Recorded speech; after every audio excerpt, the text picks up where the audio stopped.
శరీరంలోకి స్పెర్మ్ ప్రవేశించిన వెంటనే అది ఫాలోపియన్ ట్యూబ్స్ వైపు ప్రయాణించి ఫలదీకరణం కోసం గుడ్డును వెతుకుతుంది. ఇదే గర్భధారణకు మొదటి దశ. స్పెర్మ్ గుడ్డులోని బయటి పొరను చీల్చుకుని లోపలికి ప్రవేశిస్తుంది. ఒక స్పెర్మ్ మాత్రమే గుడ్డులోనికి వెళ్ళగలదు. ఒక స్పెర్మ్ లోపలికి వెళ్ళిన వెంటనే గుడ్డు ఉపరితలం మారిపోతుంది.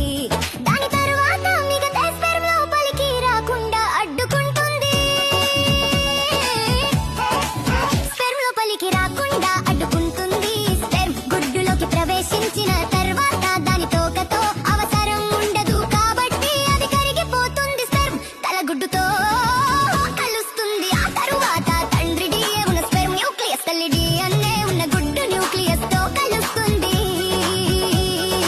ఇద్దరి జన్యు సమాచారం కలిసి మొత్తం 46 క్రోమోజోమ్స్ ఏర్పడతాయి. అందులో సగం తండ్రి నుండి సగం తల్లి నుండి వస్తాయి.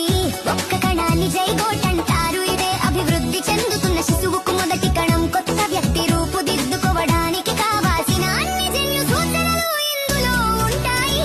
జైగోటు వేగంగా కణ విభజన ప్రారంభిస్తుంది. 2 కణాలు, తర్వాత 4, తర్వాత 8 ఇలా చిన్న కణాల గుంపుగా మారుతుంది. ఈ కణాలు విభజన చెందుతుండగా ఫాలోపియన్ ట్యూబ్ గోడలలోని మృదువైన కండరాల కదలికలు మరియు సిలియా అనే చిన్న వెంట్రుకల లాంటి నిర్మాణాలు జైగోట్ను గర్భాశయం వైపుకి ముందుకు నెట్టుతాయి. ఈ ప్రయాణానికి సాధారణంగా 3 నుండి 5 రోజులు పడుతుంది. జైగోట్ 16 నుండి 32